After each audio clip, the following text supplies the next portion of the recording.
Hi, this is Steve Hargadon, and welcome to the Future of Education. It is Thursday, the 30th of August. Wow, already.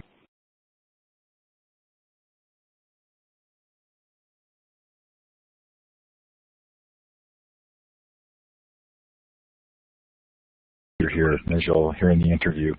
The Future of Education is a Web 2.0 Labs project. Thanks to Mighty Bell and Blackboard Collaborate for support. If you missed the Learning 2.0 conference, all of the recordings are up and online. We're going to reference some of those sessions tonight. Really a fun virtual conference. Everything is freely available at learning20.com. We're in the last days of Connected Educator Month. We've had several closing sessions today. There's some more tomorrow, but go to connectededucatormonth.org, both for any live activities tomorrow and for all of those recordings. Coming up in October, our 2-day free virtual conference on the future of libraries, Library 2.012, sponsored thankfully by San Jose State University School of Library and Information Sciences. And then in November, we have our terrific 5-day, 24-hour-a-day massive global education conference. Both the Library 2.012 conference and the Global Education Conference are still accepting submission proposals. These are peer-to-peer development opportunities, so we hope that you will submit to present or just attend. They're a lot of fun. Coming up on the Future of Education next week, Ron Walk talks about his book, Wasting Minds, where our education system is failing and what we can do about it.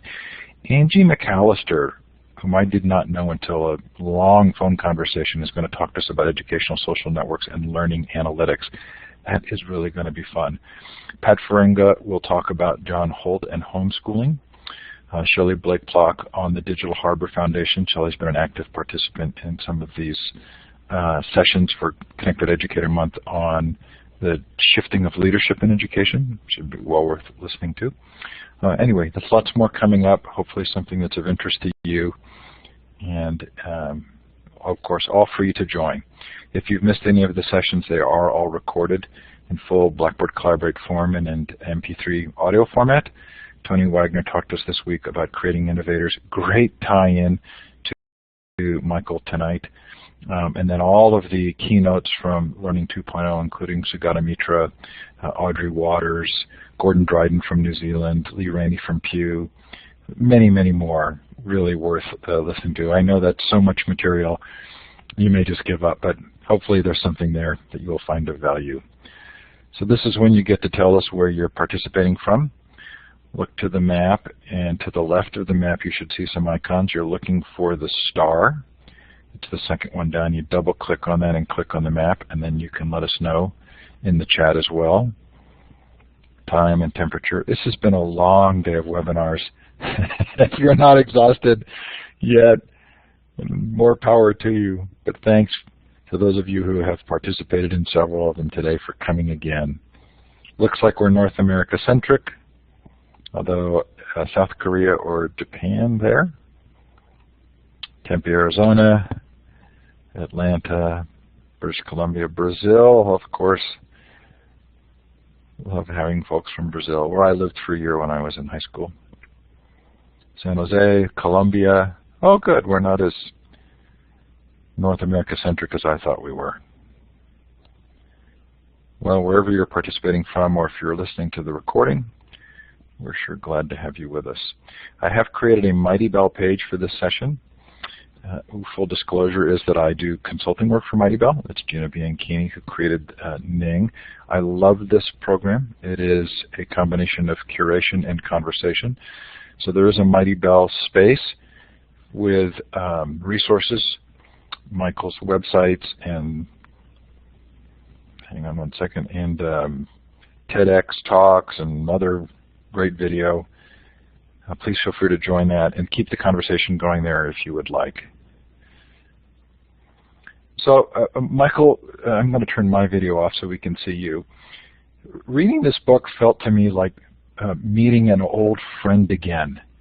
It reminded me of all of the things that I so passionately believed when I went to the liberal arts college, Haverford College in Pennsylvania, some 25 years ago, 30 years ago. And the great arguments for a deeply transformative educational experience. Tell us, if you would, a little bit about your history, because it intertwines so many brilliant threads for me that I want to make sure that we bring out. And does it start with St. John's College? Well, thank you, Steve. First of all, I want to say it's a delight to discover a web channel like this that's so focused on education. I must say that as somebody who cares passionately about education, thinks it's the most important thing out there, sometimes I am depressed by how little focus there is on education, and especially in terms of innovative future education. Sometimes it looks as if education gets attention at all, it's mostly kind of a downer.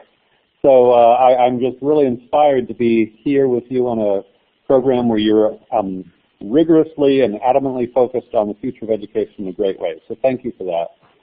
To kind of go back a little bit, I came from a working class household where, my parents, good people, but I think we had 3 or 4 books in the house when I was growing up.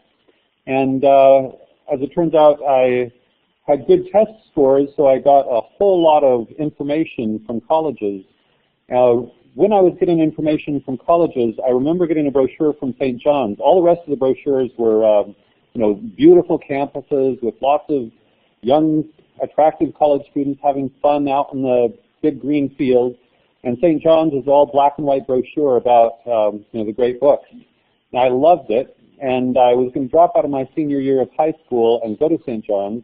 But then my college counselor said, look, you can go to Harvard and get everything you get at St. John's, plus you have a Harvard degree. And you can study Plato, Shakespeare, Greek, French, whatever.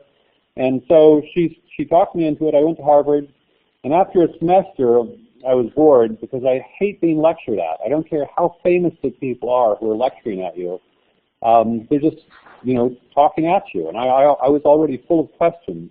I had one small discussion class at Harvard, but it was led by a graduate student who was mostly just dragging us through his dissertation and seeing if we had any comments on his dissertation, which is not quite the same as open-ended intellectual conversation.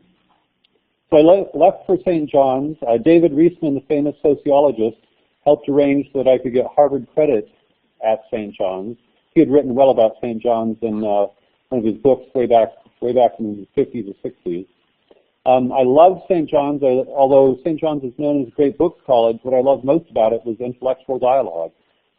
People were passionately interested about ideas. So for 4 years I was immersed in a situation where at breakfast I could randomly sit with someone and discuss Plato, Kant, Euclid, physics, quantum physics, biology, God, religion, whatever, and people were ready to talk about ideas. When I came home for Christmas, I remember asking my grandfather why he thought what he thought, and after a few minutes he said, "You're harassing me, leave me alone." And I realized I was so used to this culture where people talk about ideas all the time. That said, I loved it so much, after leaving St. John's, I wanted to transmit it to younger people. So I was in graduate school at the University of Chicago in the Committee on Social Thought, and I started doing consulting work for Mortimer Adler's Paideia project in inner-city Chicago public schools, where, for people who are not familiar, the basic setup of a Socratic Seminar, which is the core innovation of Paideia, and in some ways it's awkward to call it an innovation, because in one sense, of course, Socratic-style intellectual dialogues are 2,500 years old.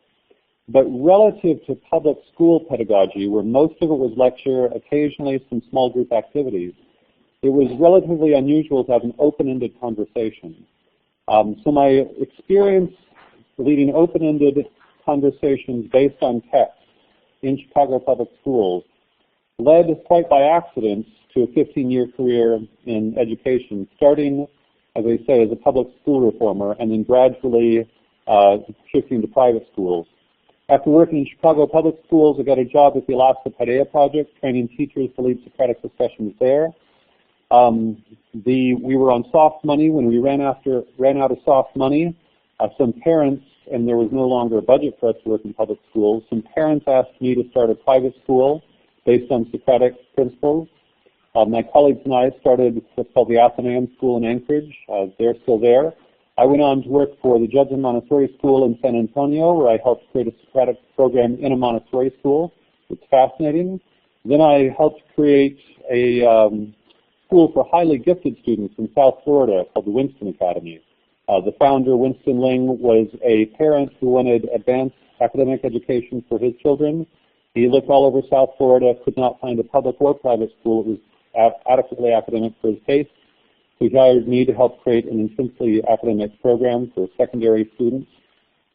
After that, I went to the Palo Alto area and helped create Montessori middle schools for the Early Learning Institute, a multi-campus Montessori organization with middle schools, as it turns out, elementary and middle schools in Palo Alto and Pleasanton. Then I was asked to create a charter Paideia High School in Angel Fire, New Mexico, which I launched. After spending a couple of years there as principal, I was forced out because I didn't have a teaching or principal certificate, administrator certificate. I'd never been licensed as a teacher. I'd never been trained as a teacher. Had no relevant credentials. In order to have been licensed as an administrator in New Mexico at that point, I would have needed 7 years experience as a licensed teacher, which was not possible. It turned out I, at that point, met John Mackey, the CEO of Whole Foods. He and I shared a passion for entrepreneurial solutions to world problems, and so I left K-12 education at that point, and for the last 8 years have been promoting entrepreneurial solutions to world problems in diverse ways around the world. That's the short version. That's such a great history.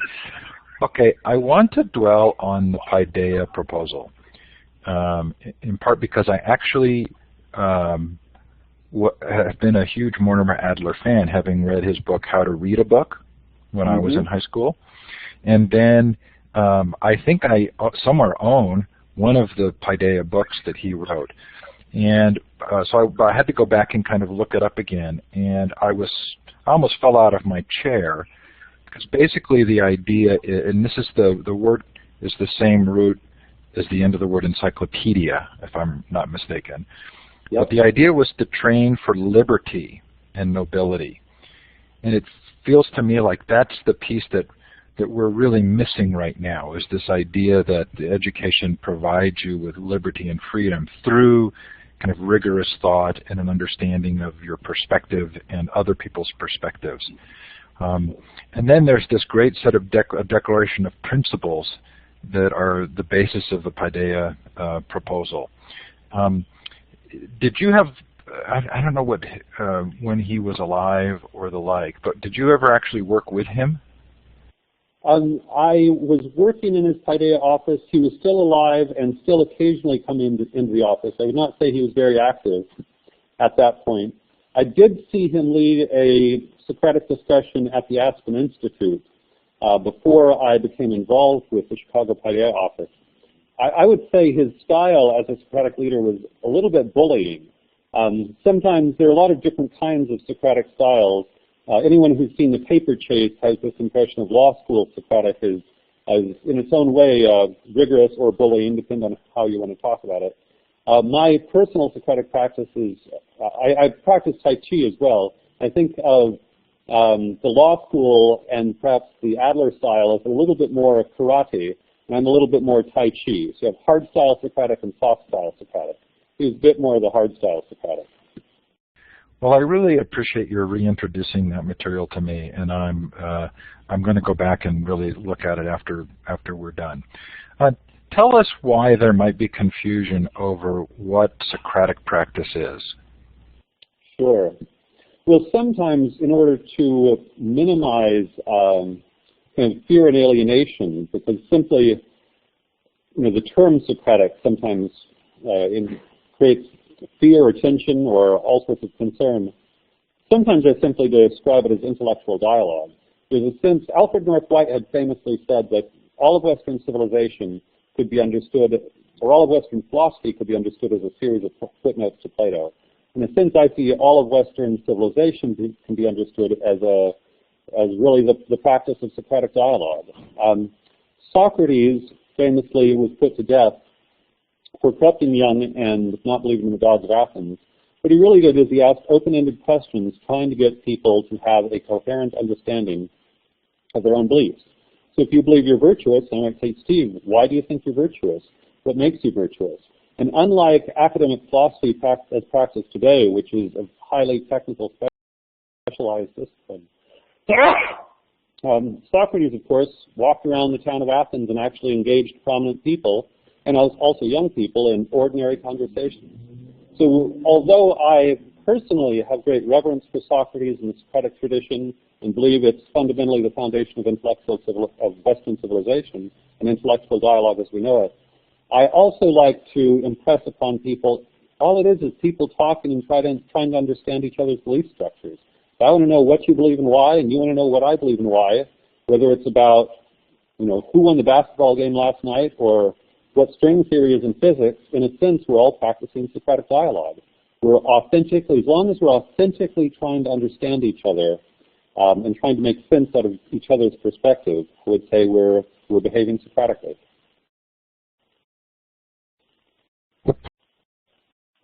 Sorry, I lost my audio there. Part of the reason I think this is so interesting right now is that it feels as though culturally this is not how we practice politics or even large national dialogue.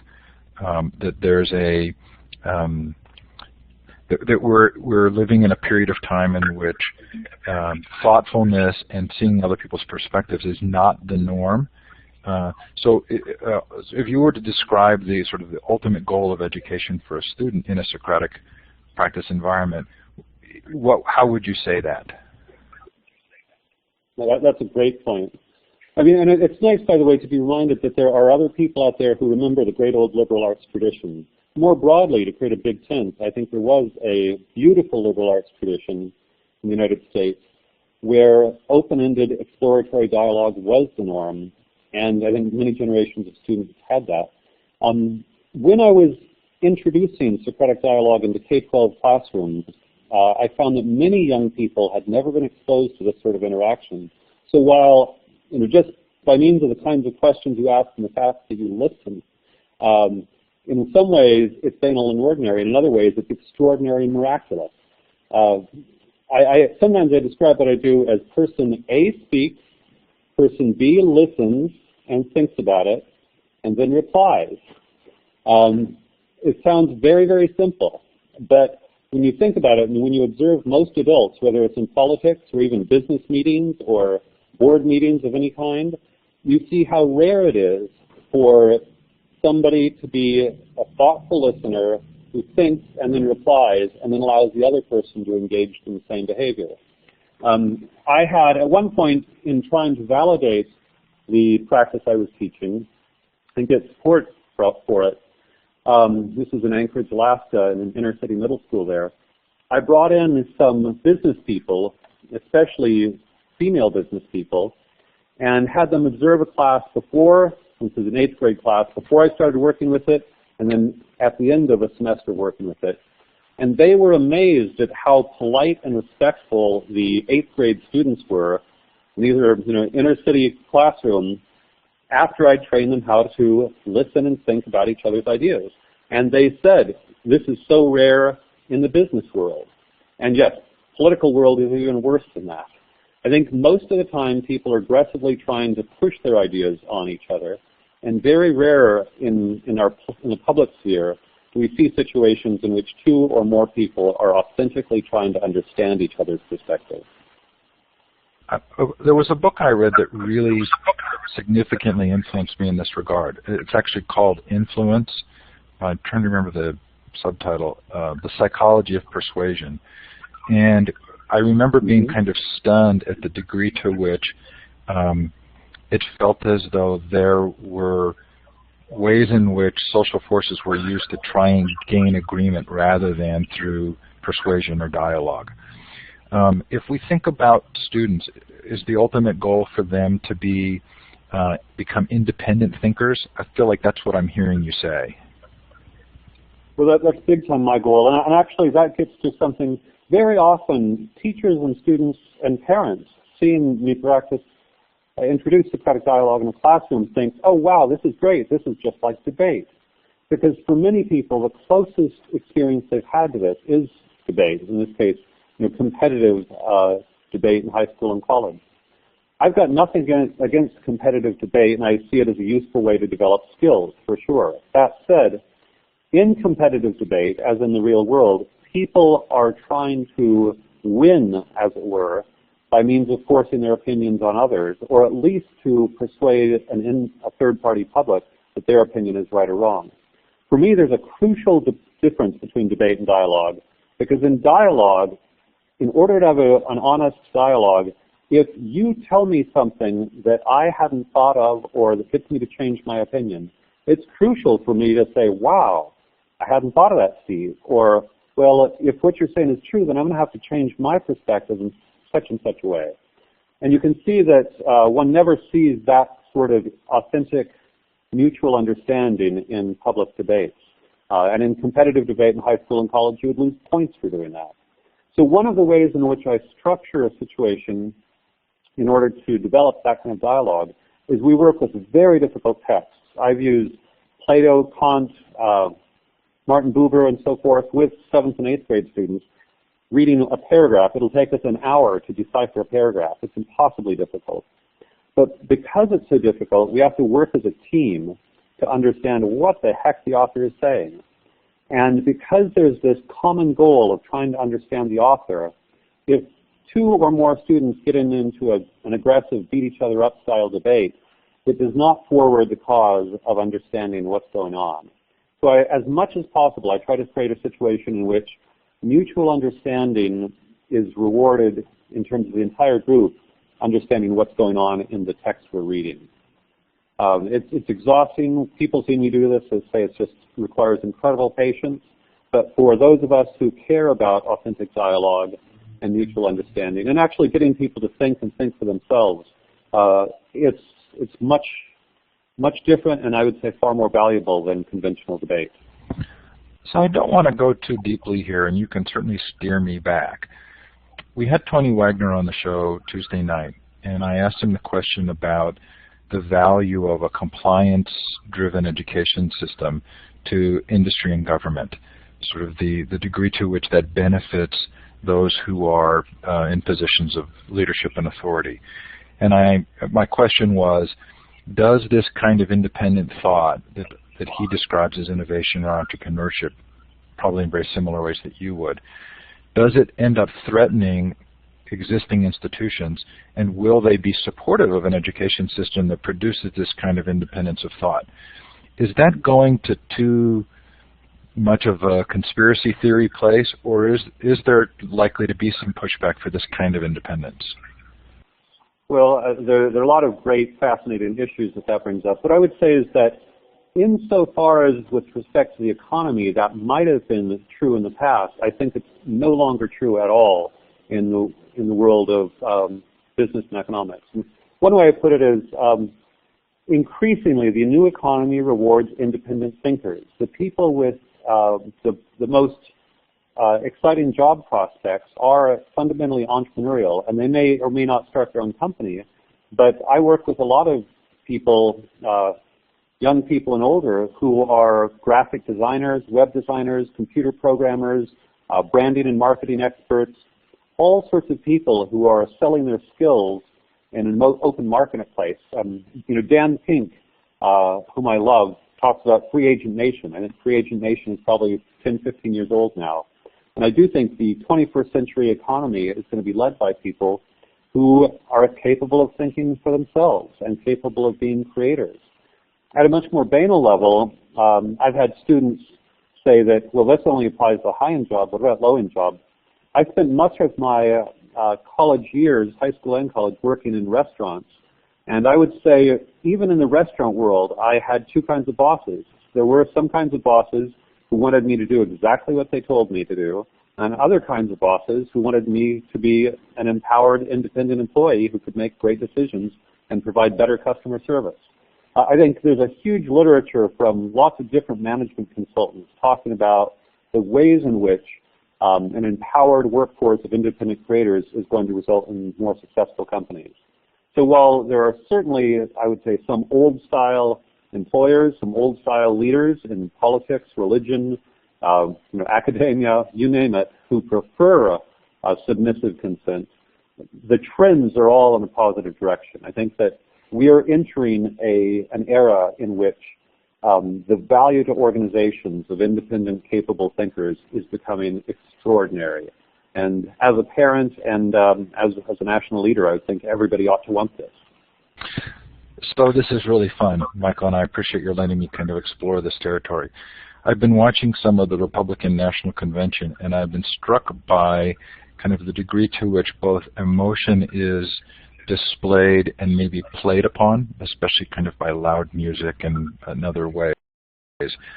And I've kept thinking, does this take away from the fuller potential dialogue when there's an expectation that there will be kind of a passion-based following to a political party?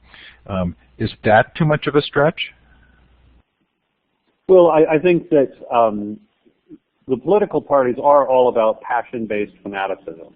I mean, I would say that if what one is doing in education is developing independent thinkers, then one will not have reliable followers. And so any sort of movement that depends on reliable followers, reliable mindless followers, if you will, it will not be excited about independent education that supports independently minded people. But it's interesting, just to go to fundamentalist Christians. When I went to public schools in Alaska, there were fundamentalist Christians who were very hostile to my introducing this in public school classrooms. At one extreme, there was a woman who said, point blank, "Your questions cause confusion. Confusion comes from Satan. Therefore, what you are doing is satanic, and I'm going to get you out of the public schools here." And she did, and she succeeded. So sometimes it's that stark, and there's that much opposition. I went on to ask her, but in the 21st century market, your child will need higher level thinking skills. And she said, "My husband works on an oil platform. He doesn't need higher level thinking skills. I'm a housewife. I don't need higher level thinking skills." You know, to some extent, we're dumb and we like it that way. That said, to be fair on the other side, I also met fundamentalist Christians who were initially very hostile, but when I explained that this would help their children avoid peer pressure, make better decisions, get better careers, there were also other fundamentalist Christians who eventually came to trust me and welcomed me. So I would say all stereotypes are sometimes true and sometimes false, and I'm willing to work with anyone who sees the benefit of this, and can't win them all. So I'm going to steer us back to a straighter course here, but thanks for letting me go off in that direction. So one of the themes of the interview series has been this idea of self-directed learning. And I'm interested in how Socratic practice relates to self-directed learning, especially because there's probably nuance with mentorship and understanding that self-direction takes a period of time to get to. How do you describe that aspect of Socratic practice? Well, self-directed learning, I realize is what people say, the term they use, but I love autodidacticism. I very much identify as an autodidact, and my goal as an educator has always been to develop autodidacts. One of the things that people don't realize about St. John's College is that all of the tutors, they call them tutors rather than professors, are required to teach all subjects, which means if you go to St. John's and get a job and you start by teaching Greek and you have a PhD in Greek, soon you will be required to teach music, physics, French, poetry, religion, everything. As a consequence at St. John's, one often finds himself in a situation where the tutor really is more or less ignorant of the subject, and the group as a whole is working to understand, Plato or Einstein or whatever, and struggling like mad to make sense of it. In one sense, it's very disorienting, but in another sense, you realize if you really try, you can learn anything. At one point, I was asked to help a teacher of graduate level biochemistry to improve his classroom dialogues, because he said he was offering sort of a great books approach to biochem, some of the greatest papers in biochem for the last 20 years, and he said the students were silent and they wouldn't answer any questions. And in 2 days I managed to figure out a biochem paper that I'd never read before, and I went and tried to have a conversation. I realized the students were not used to thinking for themselves.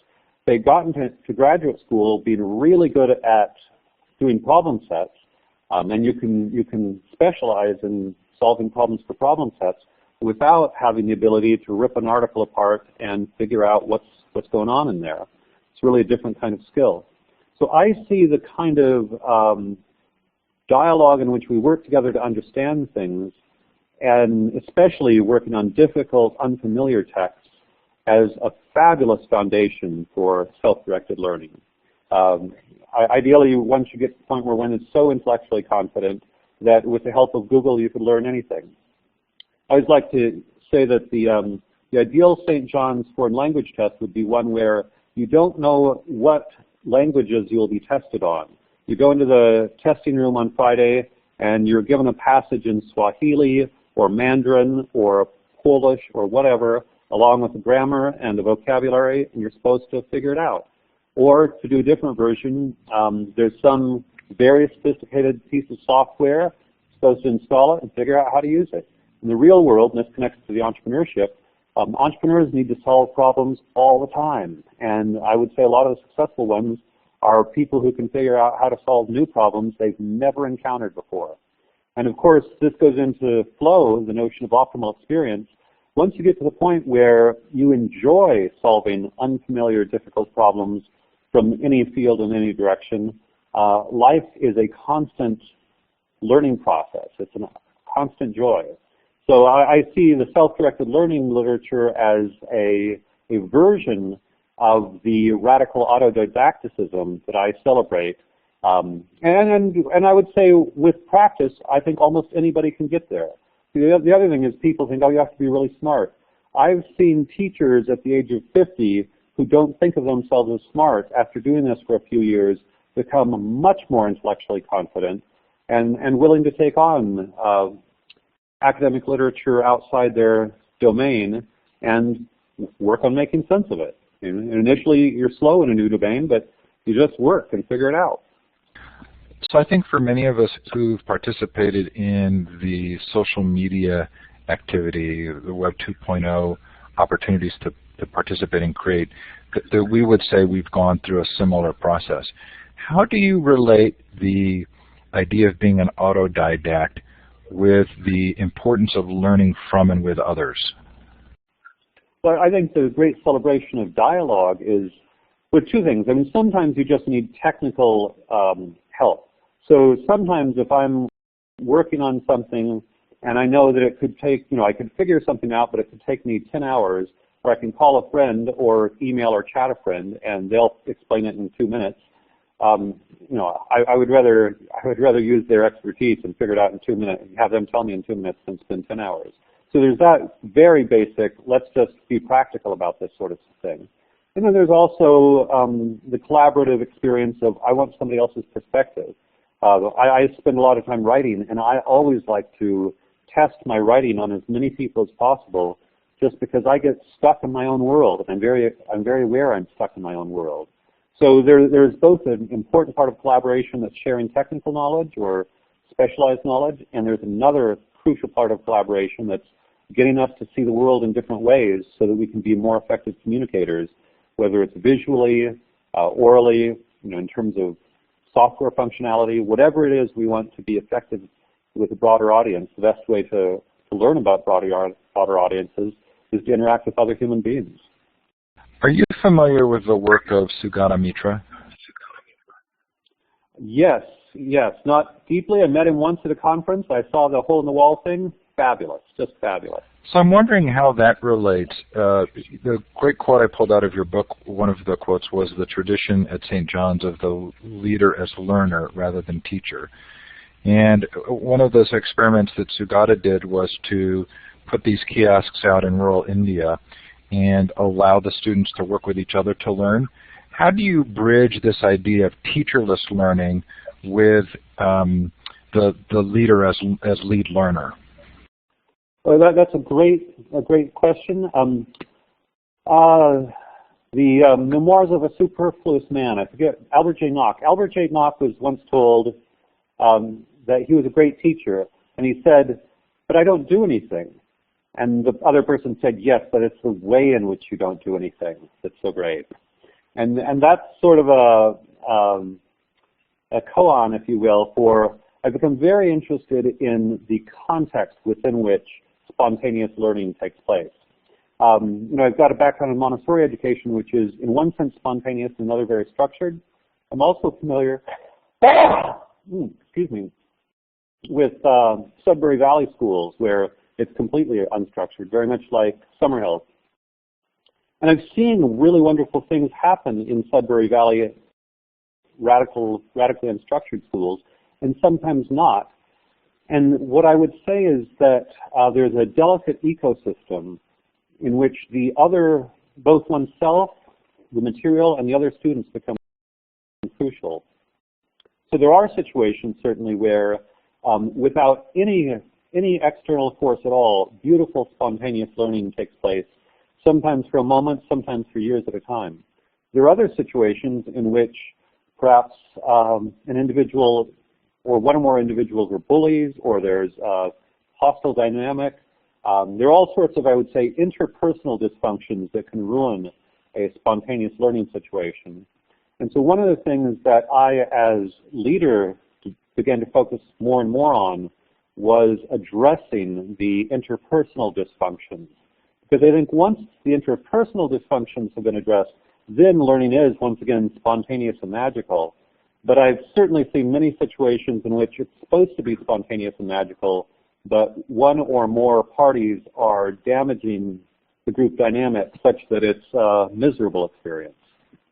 So how do we draw this part of the conversation into school reform?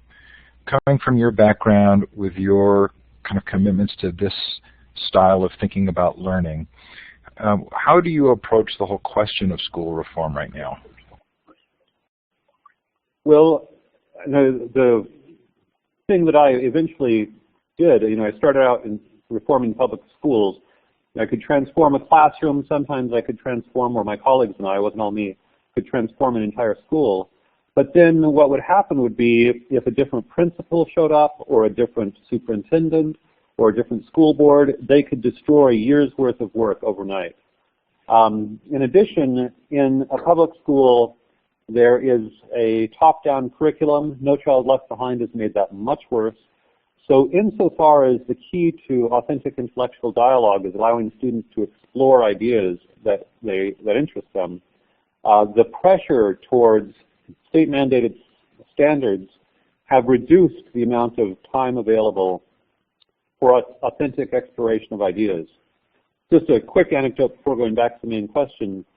One of the favorite ways I like to teach is not to have a curriculum at all, but to call it an emerging curriculum. Kim Zegon in Anchorage developed this first, where we would have, say, one conversation on poetry, and you discover there was intense interest on gender issues.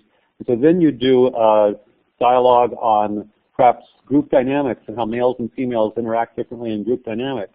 And then perhaps that would get into an issue of what is truth, and do different people have different perspectives on truth. Then we'd read abstract philosophy on truth, and so forth and so on.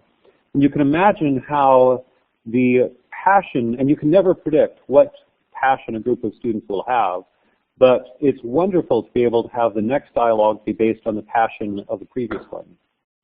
Whereas in most classrooms today, public and charter, governed by No Child Left Behind, there is curriculum that must be covered in order to do well on the tests that measure annual yearly progress. As a consequence of this, I'm very passionate about creating new schools and new schools outside the boundaries of NCLB. At present, it's private schools. If they would get rid of NCLB, charter schools would allow for more freedom again.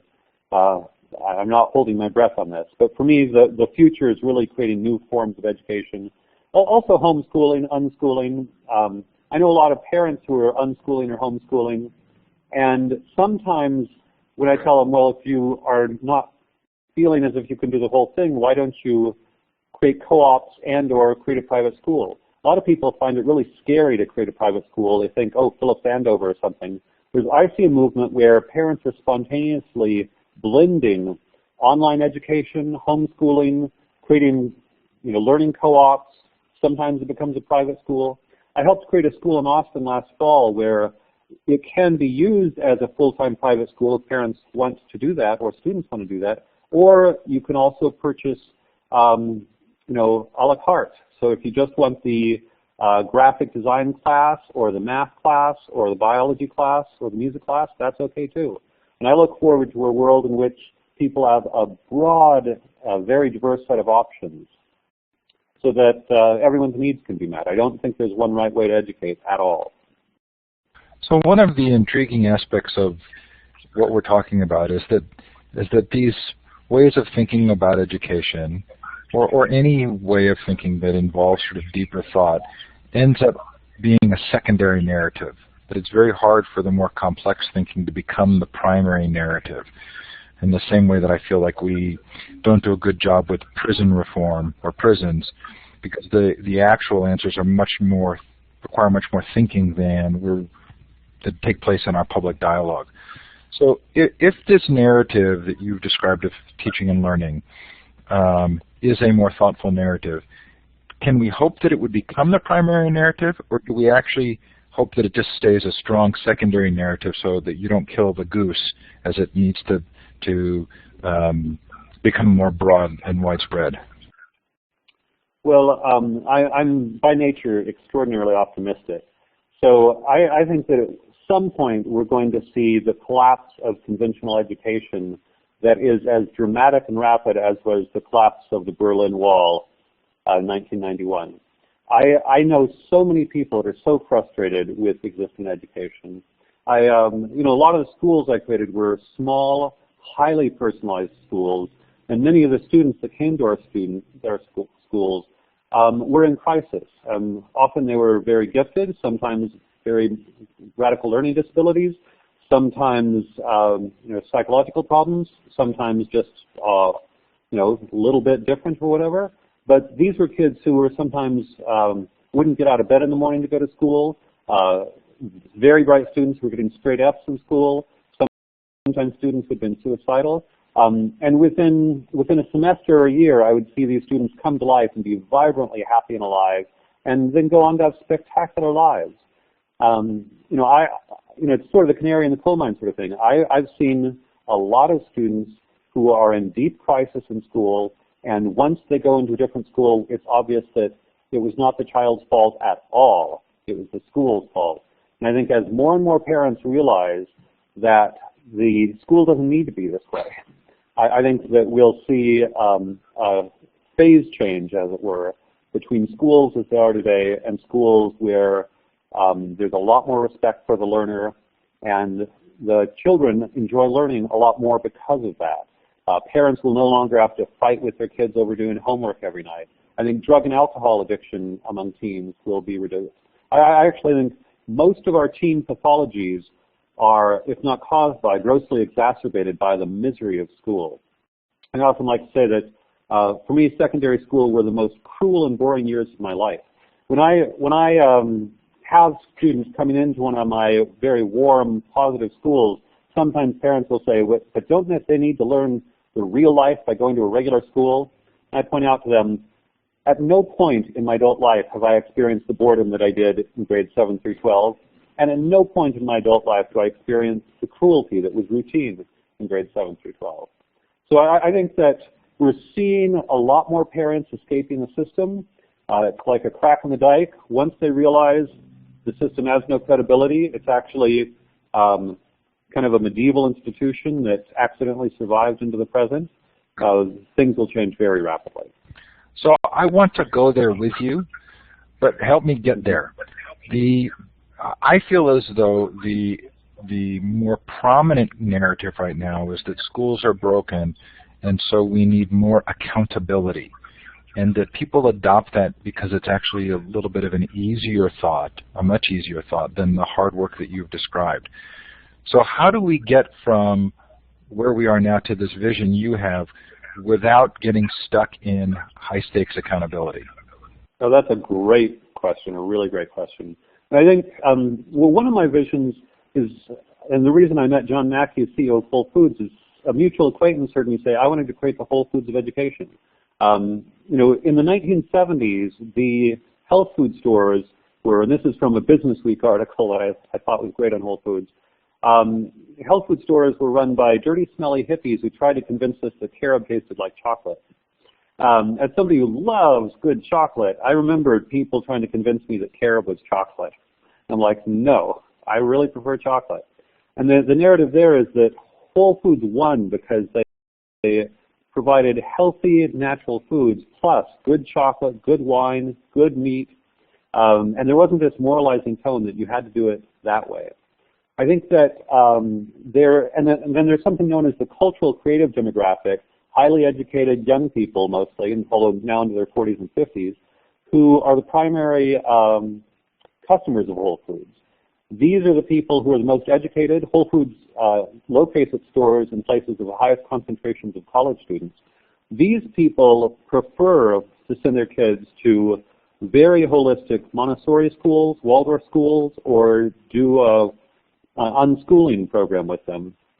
And more of those people are doing so.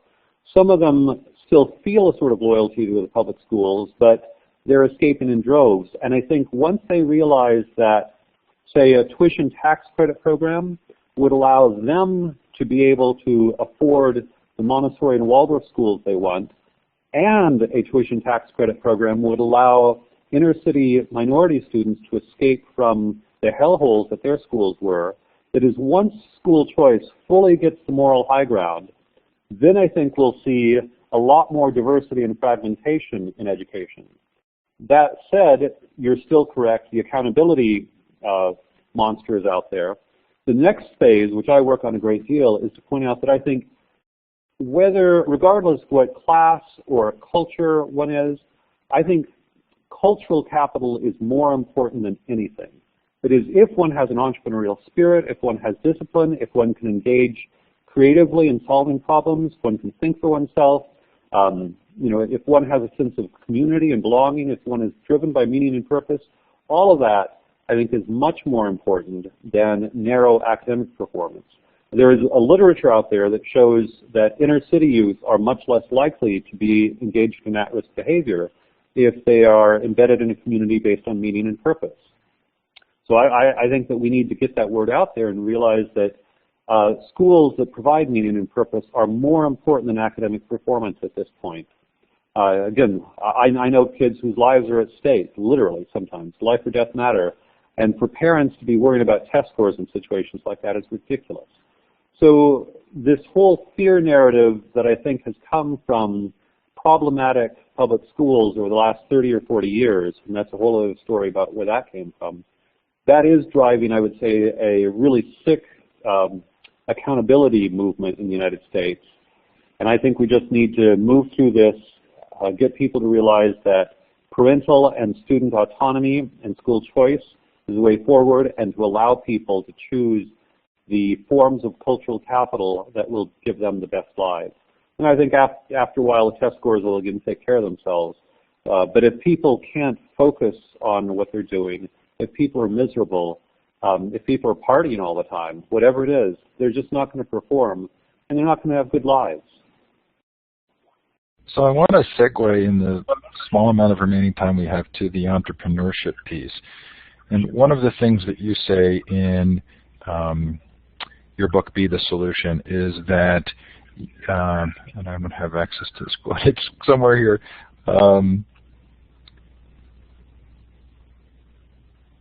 it's basically that you can solve anything entrepreneurially. And I guess my concern is that we're seeing a lot of entrepreneurial efforts in education that are actually significantly based on these high-stakes, more mimetic, kind of surface-level views of education rather than the deeper views. So how does entrepreneurship play a positive role in education change? That's a great question. One of the things that perhaps should be clear, and again, I was encouraged to have a provocative title, is that entrepreneurial solutions are effective within the right framework. And so just to take an example outside of education, if people are charged appropriately for use of water, for instance, then an entrepreneur will not overuse water. But if water is underpriced, then all the entrepreneurs are going to use too much water, and you will completely destroy an aquifer. So I always try to emphasize that the entrepreneurial solution part only works correctly if we get the system within which it is taking place right. And so the middle chapters of the book really are an attempt to focus on those system level issues. With respect to education, I think the most important part of the system level issues really is a system driven by parents and students rather than by state level administrators or state level legislatures. The whole testing movement is driven by governments at this point. If, in the absence of that government push for formal accountability, there would certainly be some parents who would send their kids to schools based on test scores. That said, I think there would be an increasing number of parents, including some of the brightest parents, who realize that it's not about the test score game. And in fact, progressive education for a long time has, in many cases, been led by some of the best educated parents. They're typically the ones first to put their children into what might be called a progressive school. And I think that in a full-blown market, and education is nowhere near a market, even private education world, one of the things I write about is we don't have a Silicon Valley of education that is a radically entrepreneurial education field, because even most private schools at present use the dominant operating system. The government school system has defined grade level curricula. This is 7th grade math, this is 8th grade history, this is 4th grade English, whatever. They've defined what it means to be a teacher with adequate expertise to teach those subjects. Oh, you're certified for middle school science. They've defined what the tests are at the end of the year. There are basically four for-profit testing companies that generate 96% of the standardized tests given in K-12 education. So we've got a for-profit quasi-monopoly, an oligopoly, that is dictating the testing of the United States. All of these systems are even adhered to by most private schools, because if you're a private school outside that dominant standard, you're a weirdo. Again, I've been in Montessori schools where our students were 3-4 years ahead of other students, and yet the public school will say, don't send them to Montessori school. They'll be behind if you go to that hippie school over there. So the analogy I like to use is the existing dominant standard is much more powerful than Microsoft ever was in the 90s. It's legislatively financed and enforced. And so those of us who are trying to do something different are in a much weaker position than Linux and Apple operating systems were in the 90s. So one of the ways in which I see this moving is we've got this educated parent base, the kind of Whole Foods demographic, who, if they had access to more educational freedom, I think would rapidly create the Whole Foods of education, the Apple of education, radical, cool diversity all over in education. And things being what they are, other demographics bit by bit would follow them. We'd also see name brand development of certain cultural attributes. Schools that would be especially good at developing entrepreneurial skills could brand and develop their entrepreneurial technique. Schools that were really good at developing discipline or the ability to avoid drug addiction or whatever, those schools would develop a brand name credibility. Right now, with one tiny school, a local small school might be able to develop a little bit of a reputation for things like that, but it's hard to really scale such programs under the existing regime. I see a world in which we have very large, sophisticated brand name educational providers specializing in cultural capital, all the soft forms, all the wisdoms and virtues that I think are most interesting about human life. It is interesting to watch some smaller colleges begin to differentiate, to not follow the Ivy League university model, but to begin practices around certain kinds of beliefs on learning. And it sure feels as though there's an opportunity now for those schools to shift their visibility and their attractiveness to students who maybe want something more authentic. Well, big time. I would say, by the way, that the not certification, accreditation systems are an obstacle to more innovation at the post-secondary level, secondary as well. But for instance, I'm a big fan of Olin College of Engineering, an innovative university that is based on project-based engineering, basically. Also, the Acton Academy, the Acton Business School in Austin, Texas. Olin is in Boston area. The Acton Business School MBA program has, as its faculty, all entrepreneurs. Maybe one or two out of a faculty of 40 or 50 have PhDs, but there are almost no PhDs on the faculty. The accreditation systems don't like that because for them, in order to be a good university, you have to be, staffed with PhDs. And yet it makes sense that if what you really want to develop are entrepreneurial business leaders, you should have real entrepreneurs and not PhDs teaching them. At St. John's, where we had a great books program, for 4 years everybody read the great books, we had a tiny library. We got dinged every time during the accreditation procedures for having a tiny library, and yet, we were all deeply intellectual. It's just that we're not a research university, and as a consequence, we didn't need to have a huge sociology library or a huge, physics library. We were doing what we were doing and doing it, I think, very well. So one of the things, and of course, the problem with accreditation systems is federal money flows only to accredited universities. So if you're outside the accreditation system, your students don't have access to student loans, government student loans. Your research programs can't get government funding. There are all sorts of sources of government funding that are not available to universities outside the accreditation system. So that acts as another way to enforce a dominant standard that prevents innovation. I'd love to see a much broader movement that realized that if we want real innovation, we need to allow people to do things very differently. And part of that will be failures. We have fabulous innovation in the tech world because in the 70s we allowed high school boys like Steve Jobs and Bill Gates to create companies that now dominate the world. My vision of innovation is it always comes from people on the margins or on the edge. And yet, imagine at any education conference if you said, what we need to allow teenage girls to create the next high schools and universities. And you'd be like, what? They don't have degrees. How can they do this? But maybe, the tech revolution is teenage boys. Maybe the education revolution should be teenage girls. We got to let them loose and let them take off and do cool stuff. I like to kind of shake things up a little bit and get people to think it's about learning, and we need to be far more radical and open about how we let people learn. Michael, I think you're going to really like Tony Wagner's book, Creating Innovators. He does some long profiles on Olin College, and he also makes the connection that the teachers at the highest universities who students say made the biggest difference for them are typically the non-tenured, scrambling to get funding every year, but are the ones who really make a difference for the students. If that's a connection I can help you with, please let me know. As a courtesy to our guests, we always end on time. And so I want to thank you for coming on. This has been really delightful. I hope you don't feel I'm being presumptuous if I say I feel like I've made a new friend. I'm going to clap for you. I'm using the applause icon under the smiley face.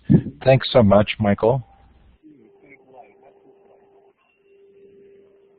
I can't hear you. We may have lost your audio, unfortunately. There? Okay, can you hear me? Yes, you're back.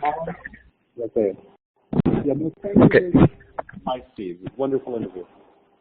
Oh, really nice to have you on. I think we're all leaving with this idea of a whole foods of education.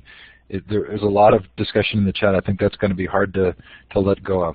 Thanks to Michael Strong for coming on. His books are The Habit of Thought and Be the Solution. Thanks to you, all of you, for attending. Really appreciate it. Have a great day or evening, depending on where you are. Bye now.